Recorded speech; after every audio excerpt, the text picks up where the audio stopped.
Bismillahirrahmanirrahim. Subhanaka la ilma lana illa ma 'allamtana innaka antal alimul hakim. Allahumma shalli wa sallim ala sayyidina Muhammad wa ala alihi wa sahbihi ajmain. Amma ba'du. Jadi kalau dalam tradisi agama itu silaturahim adalah menyambung sesuatu yang seharusnya tersambung. Agama yang masuk negara enggak konflik itu diantaranya paling spesial itu Indonesia, karena para wali ini mendampingi kultur daerahnya tapi tidak benturan. Misalnya kalau orang Jawa dulu pakai sesajen di sawah-sawah, katanya dimakan penunggunya. Ya penunggunya sawah itu kalau dulu ya pikirannya itu makhluk gaib. Di era modern ya penunggunya itu ya kambing, ayam itu. Jadi ya memang yang makan itu akhirnya. Tapi dulu itu aneh diistilahkan dimakan penunggunya. Kalimat penunggu itu apa ya gak jelas, apa dengan tanda petik apa penunggu betul gak jelas. Wali-wali datang tidak mengkafirkan itu tapi terus dirubah jadi sedekah ke tetangga-tetangga. Jadi kultur itu enggak dilawan tapi cukup diubah. Jadi makan di demit menjadi sedekah ke tetangga. Nah, cerita kurban juga seperti itu. Dulu tokoh-tokoh Quraisy, penunggu Ka'bah, itu dulu sudah ndak tauhid, sudah musyrik kalau dalam bahasa agama. Itu di mana-mana termasuk kebutuhan pokok manusia itu kalau kumpul-kumpul itu makan-makan. Itu mulai dulu. Terus korbannya itu ya pasti perempuan mulai dulu. Jadi hanya bagian masak, boleh makan nanti ngenteni luwian itu, ngenteni bekas-bekasnya. Sehingga yang nyortir Abu Jahal CS itu. Jadi yang kurban harus hewannya bagus, spesial, bahkan nggak boleh dikawinkan. Hewan yang mau dikorbankan itu nggak boleh dikawinkan, nggak boleh pernah dikendarai, nggak boleh pernah dipakai bajak sawah dan sebagainya. Semuanya serba spesial. Nanti dikorbankan di Ka'bah, yang dijual Ka'bah. Nah pertanyaannya, Ka'bah ini nggak pemakan daging, yang untung ya ketua-ketuanya ini, karena Ka'bah tidak doyan daging. Dan itu ya di atas namakan Allah, ini demi taqarrub ila Allah, demi itu. Sehingga mereka bilang wa qalu hadhihi an'amu wa harsun hijrul la yat'amuha illa man nasa'u bi sa'mihim. Ini hewan kurban harus spesial dan yang berhak makan hanya orang-orang spesial, yaitu para penunggu Ka'bah, para sadanatul bait. Tapi karena mereka sudah tidak benar, tidak jujur, Islam mau merubah tradisi itu. Tapi kalau tradisi itu dirubah, maka Islam akan terkenal pelit, karena dari acara makan-makan menjadi tidak ada makan-makan.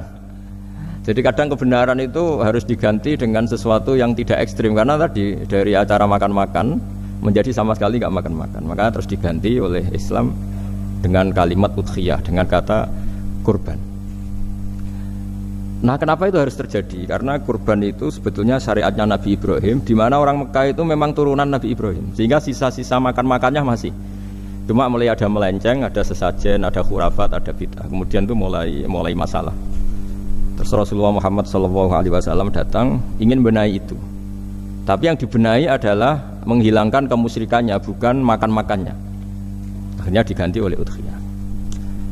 Nah, kenapa ada kurban? Kalau dalam banyak literatur, Nabi Ibrahim alaihissalam itu Nabi yang paling, dengan tanda kutip, mengklaim kalau beliau itu orang paling sayang kepada Allah, paling dekat kepada Allah. Nggak ada yang dicintai selain Allah. Beliau memaklumatkan itu baik secara lisan maupun di gemuruh hatinya, di bisikan hatinya, di detak jantungnya, pikirannya seperti itu. Pas itu beliau belum punya putra karena beliau termasuk lambat punya anak. Suatu saat ditakdir punya putra, yaitu Ismail. Pas seneng-senengnya jalan, pas seneng-senengnya punya anak, sama Allah disuruh nyembelih. Anak kamu harus kamu sembelih. Ibrahim kaget. Kenapa ya Allah? Kamu adalah orang yang sering ngomong bahwa yang paling kamu cintai saya.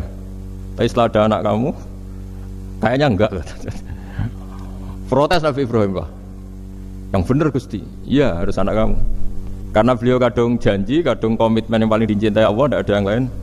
Saya akan mencintai engkau ya Allah meskipun harus mengorbankan anak saya. Singkat cerita terus disyariatkannya kurban itu. Ketika Nabi Ibrahim berkomitmen melaksanakan perintah itu, Ismail juga mau nurut. Terus sama Allah diganti oleh hewan kurban yang bernama kambing itu. Sehingga versi cerita itu bahwa Allah akan maklumi ketika orang mencintai Allah secara serius, bersamaan dengan itu orang juga mencintai anaknya dengan proporsi masing-masing. Itu di khazanah-khazanah yang saya baca. Versi kedua, tapi ini nanti nggak perlu dipertanyakan, itu versi yang paling baik, yang paling benar gimana? Yang tanya juga bid'ah, yang jawab juga bid'ah nanti.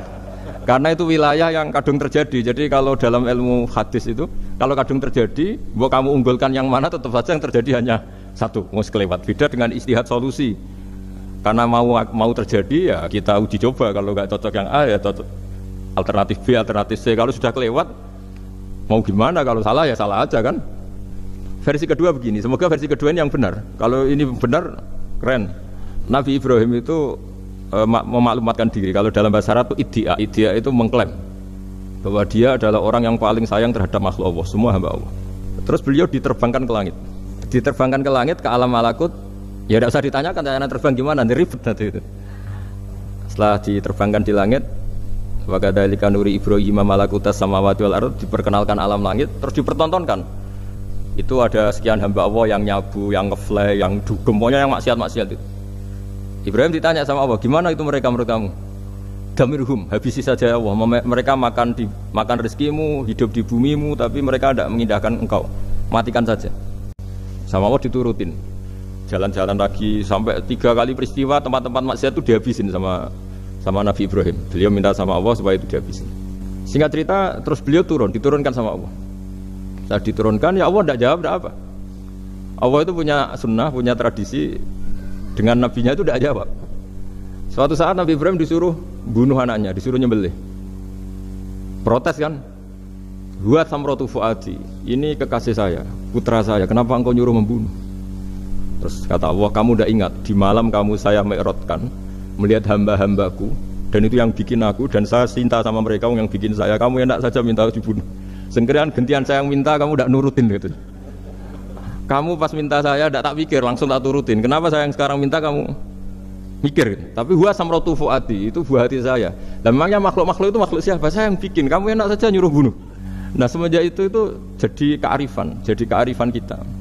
Makanya ada guyonan di dunia kiai itu, ada anak perempuan, kan nggak lazim ya perempuan pakai GL Pro kalau dulu, mungkin sekarang pakai Ninja, pakai celana jin. Sopo wong luput suwo itu. Siapa itu perempuan kok gitu? Ini ponakane jenengan Mbah, astagfirullah, muga-muga pangeran nyepuro. Jadi langsung rubah dari maksudkan menjadi ndak karena keluarga. Nah, jangan-jangan kebencian kita pada maksiat itu oke, kita wajib benci maksiat, tapi tetap ada catatannya. Plus yang maksiat itu tidak orang yang terkait dengan kita. Coba kalau yang maksiat itu orang yang terkait dengan kita, itu anak kita, ponakan kita, mungkin istri kita, paling mintanya ya Allah ampuni.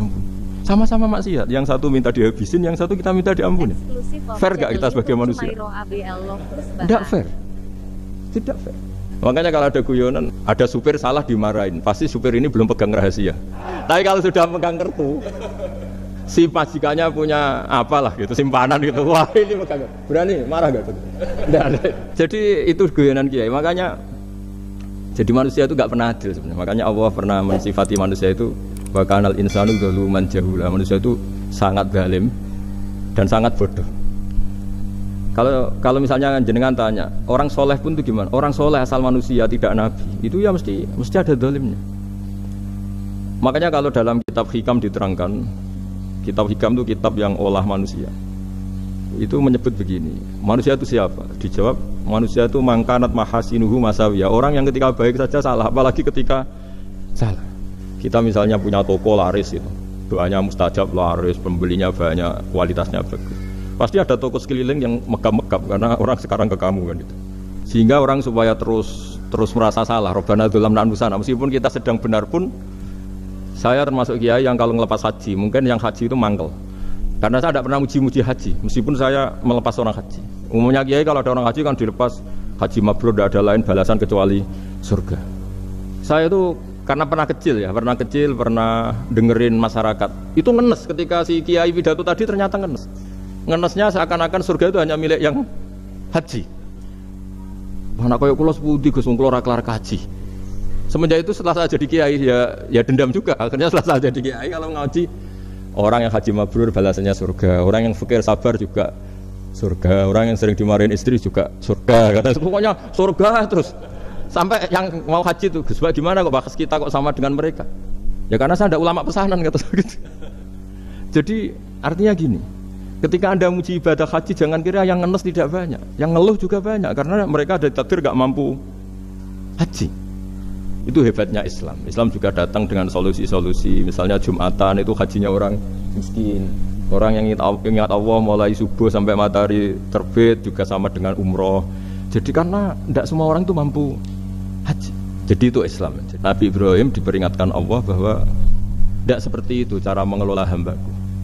Nah, Islam ini kata Allah anit tabi' millata Ibrahim hanifa. Referensinya Islam, mentornya Islam itu Nabi Ibrahim. Sehingga kita alhamdulillah punya sejarah Wali Songo. Saya punya orang tua Kiai Nur Salim itu sayang sekali sama umat, Mbah Mun juga gitu. Karena memang agama ini itu kalau masalah kebenaran itu serius, tapi di balik kebenaran ini yang perlu dicatat oleh semua yang mencintai agama ini bahwa Allah itu tidak butuh taat kita. Dan Allah tidak akan gagal sebagai Tuhan karena maksiat kita. La tanfa'uhu ta'atuhum wa la tadurruhu maksiatuhum. Allah tidak akan ngefek ketika semua orang taat ya enggak ngefek, semua orang maksiat juga enggak ngefek. Karena Allah ini zat yang punya eksistensi sejati, sehingga hubungan kita dengan Allah itu enggak ngefek ke Allah, tapi ke kita sendiri. Sehingga mereka lebih rileks karena enggak merasa harus mati-matian bela Allah. Allah tetap Al-Qayyum, zat yang bisa berdiri sendiri. Sehingga di kitab-kitab itu ada bab namanya Mizahun Nabi, guyonan-guyonan Nabi. Itu ada babnya sampai di kitab Ihya. Masyhur itu suatu saat ada orang sepuh sowan ke Nabi. Karena sudah sepuh, beliau pamit kira-kira jam segini pamit ya Rasulullah saya mau pulang karena nanti kemalaman. Karena beliau jalan kaki yang orang sepuh. Kata Nabi, "Dah tenang saja di sini, nanti pulang kamu udah jalan kaki. La ahmilan naki alab dinaqah. Nanti kamu tak naikkan anaknya unta." Pikirannya orang sepuh tadi namanya anak unta itu ya kecil. Wa ma fa'altu bimninaqah, apa yang bisa saya lakukan dengan anak unta? Sudah, tenang saja. Setelah beliau ngaji lama, ya dikasih unta tua itu. Silakan kamu bawa unta saya ini. Ini kan unta tua, ada anak unta. Ya meskipun tua ya anaknya unta. Jadi agama itu rileks. Nabi Ibrahim itu pernah minta supaya nyawanya itu diperpanjang karena beliau ya, umumnya orang itu kan ingin nyawa panjang, ingin umurnya panjang. Allah tidak jawab enggak apa. Suatu saat ada tamu, orangnya itu sepuh sekali. Nabi Ibrahim karena orang yang sangat menghormati tamu dikasih kurma, apa itu? Anggur. Itu setiap dimakan dikunyah meler lagi keluar. Karena sudah sepuh, nggak ada giginya, dikunyah keluar lagi. Itu jawabnya Nabi Ibrahim, ya Allah, masuk lagi ke kamar, sholat lagi, mengcancel doa panjang umur. Katanya Ibrahim, oh jenengan jawab toh. Gitu. Artinya kalau ingin tua sekali ya nasib kamu kayak itu gitu. Jadi karena beliau tahu itu jawaban terus masuk kamar, oh jawab tuh Gusti jenengan, terus membatalkan doanya. Itu Nabi Ibrahim. Kalau orang sekarang enggak, ndonga ngarani, ya tua ya tetap sehat. Karena doa itu kalau enggak diperjelas itu ya repot. Ini cerita supaya kita berislam itu ceria. Saya Mbah Mun itu meskipun kiai top, senengannya nggih guyon bapak saya. Tapi guyon itu ada yang wajib. Saya dulu itu janggal. Nuduh zina itu dosanya besar sekali. Saya ulang lagi, nuduh orang lain zina itu dosanya besar sekali. Disebut bab qadzaf. Saya pernah menjumpai 3 kiai besar dua, 3 kiai besar. Kiai top semua. Di majelis itu ada gosip bahwa si A itu punya selingkuhan sama Sri misalnya atau siapa lah.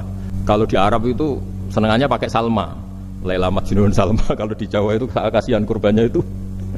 Ya, tapi itu contoh saja. Itu si Kiai 3 tadi gak ngefek, malah tanya gini, loh apa perempuannya cantik? Wah cantik sekali Mbah. Cantiknya sampai kayak apa? Malah bicara cantiknya perempuan. Saya itu ya pertama iskal. Ini Kiai kok bakas orang apa? Cantik, orang ayu ya. Setelah majelis itu bubar, yang penggosip tadi ya yang gosip ini gak kiai, yang pembisiknya ada kiai, yang gosip ini gak kiai. Cuma kiai 3 ini posisi mendengar. Tapi malah tanya cantiknya tadi. Singkat cerita setelah orang itu pulang bilang gini, itu kalau saya bilang iya dengan gosip itu, saya ikut qadzaf, saya ikut menuduh orang lain zina. Itu dosa besar. Selain itu saya kiai, kalau saya bilang iya dianggap membenarkan.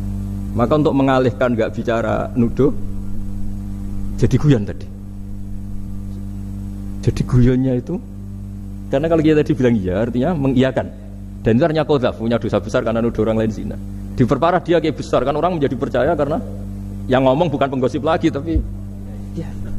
Maka dialihkan tadi. Duh, ayo nucung. Sampai segitunya kearifan. Sehingga dulu ketika Ma'is itu seorang sahabat yang pernah salah besar. Itu Nabi ketika beliau ada gosip salah gitu ya, Nabi masih jangan-jangan kamu hanya mimpi, Cung. Jangan-jangan kamu hanya megang, tapi tidak sampai zina. Sampai terakhir Nabi tanya, Afi aklika sayun, jangan-jangan otak kamu itu sudah agak error. Saking tidak inginnya Nabi mempercayai hal-hal seperti itu. Nah problem kita di zaman sekarang justru kadang nyari-nyari supaya tahu buktinya. Yang dulu para orang soleh menghindari bukti itu supaya nggak suudzon. Sekarang orang mencari-cari bukti. Dan itu dilarang, wala tajassasu, orang nggak boleh mencari-cari kesalahan orang lain. Nah itu kearifan-kearifan yang saya dapatkan dari Bapak, dari Mbah Mun, dari Pak Zaini, dari Pak Gures. Mereka orang-orang yang luar biasa, menghindari ngomong penting. Sekarang itu orang banyak yang sering ngomong penting. Sebenarnya itu malah salah. Karena kalau ngomong penting itu vonis terhadap orang lain. Tapi kalau kamu rileks, tidak. Nabi dulu itu rileks sekali. Ketika beliau ngaji gini, terus ada pemuda lewat bawa cangkul mengabaikan pengajian Rasulullah. Banyak sahabat bilang, celaka orang itu, ada Nabi ngaji kok tidak ikut. Jawabannya Nabi unik. Jangan-jangan dia punya keluarga yang harus kerja, dan kalau harus kerja untuk nafkah keluarganya itu juga ibadah. Itu ya sunnah saya.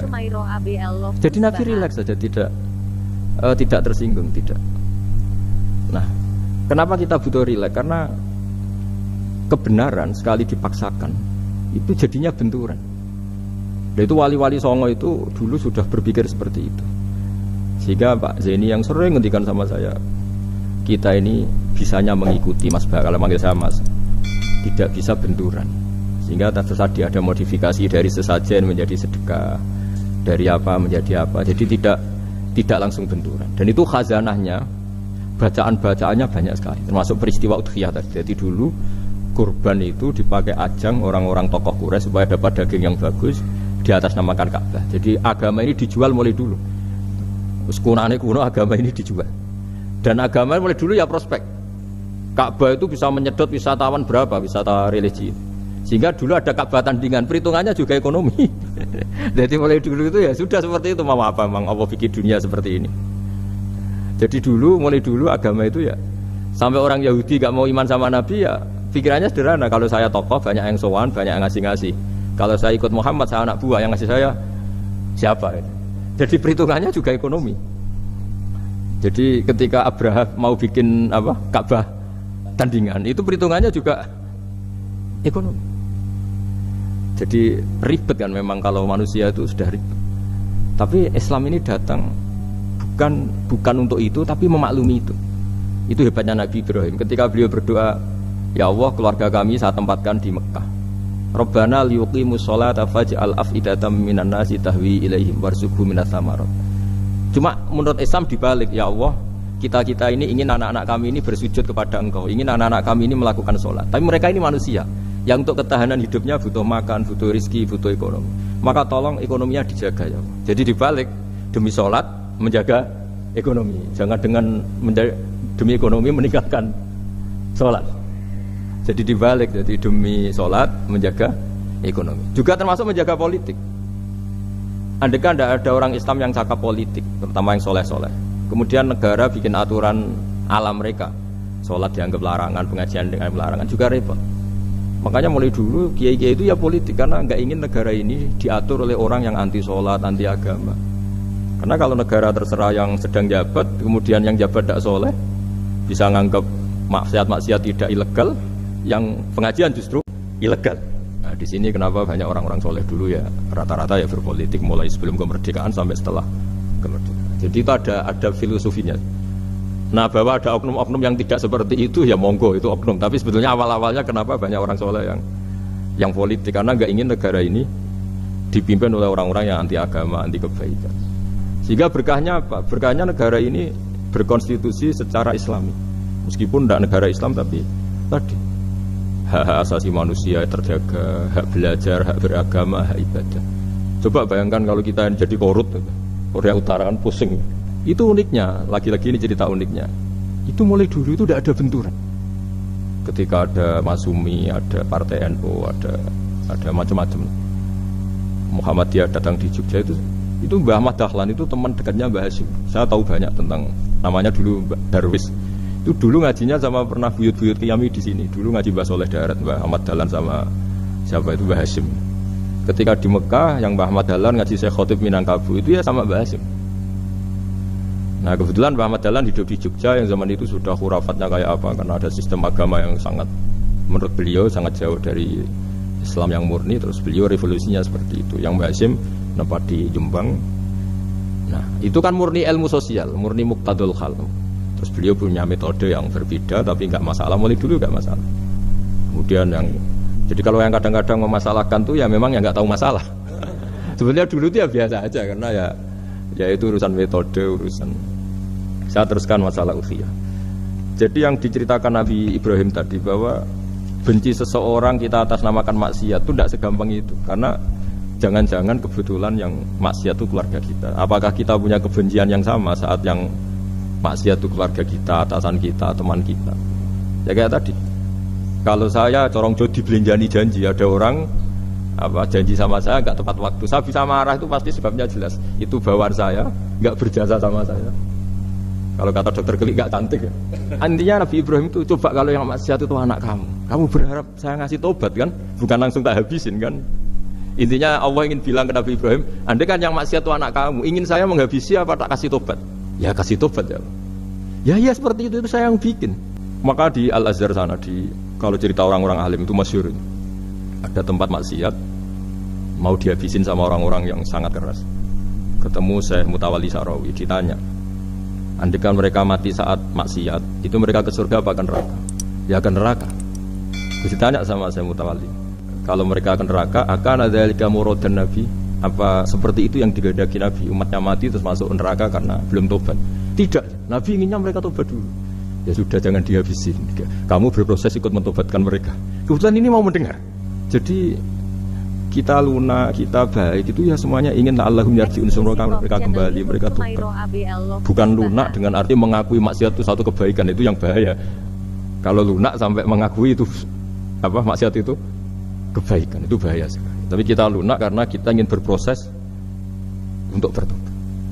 Karena tadi kalau kita punya nurani itu mesti, andai kan yang maksiat itu anak kita atau teman dekat kita atau orang yang berjasa sama kita, apa kita bisa tegas?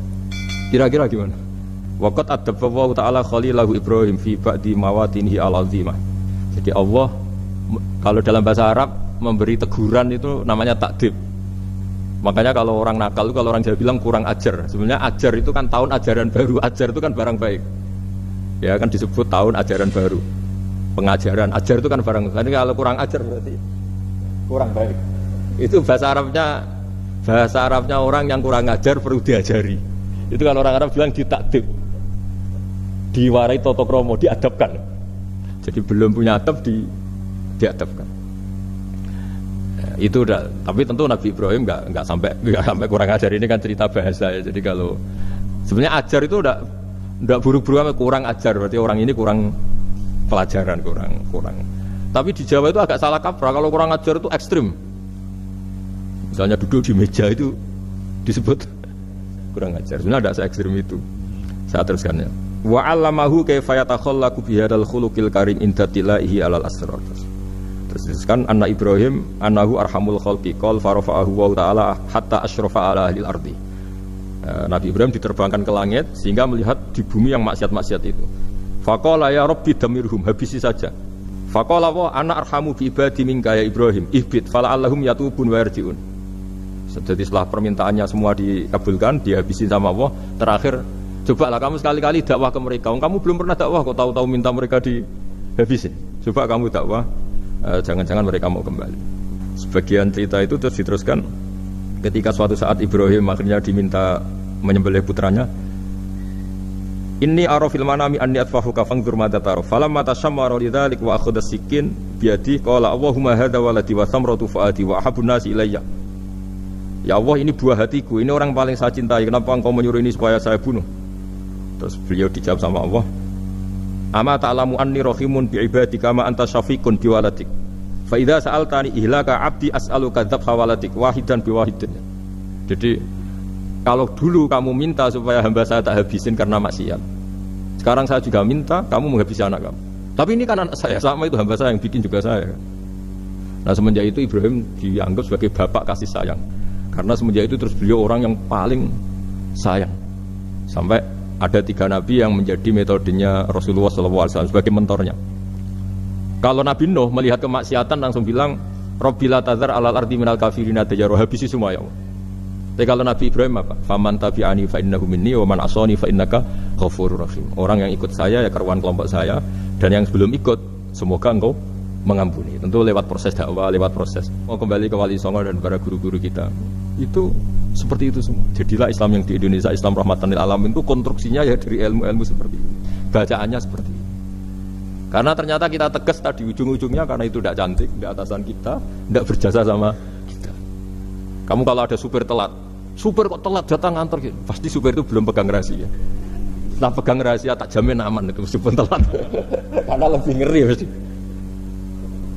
Artinya manusia itu kayak apa ngeklaimnya tegas, disiplin, objektif. Kira-kira iya apa enggak? Enggak lah kayaknya ya. Makanya bapak saya kalau guyon sama saya itu, kalau umumnya orang itu kalau di dunia kiai muji istiqomah. Istiqomah itu konsisten jadi imam masjid, konsisten jadi guru, jadi kalau bapak itu sering guyon ke saya, iku istiqomah apa mau diganti wong liya katanya. Artinya di balik istiqomah itu juga ada catatan lain. Jangan-jangan ambisi gak mau diganti orang lain. Jadi intinya manusia itu dalam benar saja ada unsur salahnya, apalagi pas salah gitu maksudnya. Dengan sudut pandang seperti ini adalah orang terus gak gampang menghakimi orang lain. Karena manusia yang baik adalah cukup dia merasa aibnya banyak, salahnya banyak, kemudian itu menyibukkan dia dari mencari-cari aibnya orang lain. Makanya kalau dalam cerita Ibrahim alaihissalam, karena korban identik dengan syariatnya Nabi Ibrahim, itu suatu saat Nabi Ibrahim itu didatangin orang Majusi dulu. Orang Majusi itu ya tidak beragama. Singkat cerita Nabi Ibrahim itu terkenal kaya dan suka menghormati tamu. Dulu tamu itu sangat penting dihormati karena dulu gak ada warung, terus padang pasir. Kalau sekarang itu ya wajib dihormati tapi tidak wajib-wajib banget. Karena biasanya sudah marung di mana-mana. Sudah marung di mobilnya bawa apa? Bekal. Kalau dulu di padang pasir kalau tamu gak dihormati bisa mati betul. Kadang 2 hari perjalanan itu nggak makan nggak apa karena di padang pasir warung nggak ada, nggak bisa ngopi-ngopi ya dulu. Sehingga kalau menghormati tamu dulu itu pahalanya luar biasa ngasih makan itu. Kalau sekarang ya pahalanya biasa aja karena ya tamunya makannya ya biasa aja karena udah kenyang duluan itu. Singkat cerita orang ini datang ke Ibrahim minta dikasih makan. Nabi Ibrahim mengatakan kamu syaratnya harus Islam dulu, kalau enggak kasih makan. Karena Ibrahim itu seorang nabi dan beliau komitmennya seperti itu, si tamu tadi putus asa. Akhirnya wala itu ya sudah meninggalkan Ibrahim. Setelah beberapa jangkah Allah bilang ke Nabi Ibrahim, orang itu umurnya berapa tadi bilang ke kamu? 50 tahun. Pernah enggak orang itu kelaparan? Kata Allah, enggak, baru ini kelaparan. Terus kata Allah, mundu khamsina sanatan nut'imuhu ala kufri. Falau nawal tahu lukmatan min ghairi an tutalibahu bi tahyiri dinik lakana ahsanarnya. Orang itu umurnya 50 tahun. Itu ya tak kasih makan padahal dia Majusi. Kamu baru diminta sehari saja minta syaratnya Islam. Cuma dulu itu motifnya semuanya agama, bukan atas nama demokrasi atau kebebasan beragama. Karena dulu itu orang dulu itu kan saking sayangnya Allah, apa konstitusinya ya perintah Allah. Dan ternyata perintah Allah seperti itu, akhirnya dipanggil. Kemana ya Majusi ke sini tak kasih makan. Terus Majusinya kan kaget. Ada apa? Kenapa kamu rubah? Ditegur Tuhan. Dan alhamdulillah saking simpatiknya orang Majusi tadi akhirnya masuk Islam. Sama itu kan mirip orang Yahudiyah atau Yahudi itu yang tanahnya itu diambil ya sama Amr bin As untuk perluasan masjid di Mesir. Ya ketika lapor ke Sayyidina Umar, ngiranya itu kan dibenarkan perluasan masjid, ternyata Umar bilang yang Yahudi. Iya, yang punya tanah harus dikembalikan tuh haknya. Jadi Islam itu menghormati hak kepemilikan meskipun itu milik non muslim. Jadi kata Allah, mut khamsina sanatan nut'imuhu ala kufri. Falau nawal tahu lukmatan min ghairi an tutalibahu bi tahyiri dini. Mbok dikasih makan aja, enggak usah nyuruh ganti agama. Wong saya saja yang Tuhan ngasih makan dia sudah 50 tahun. Tanpa syarat.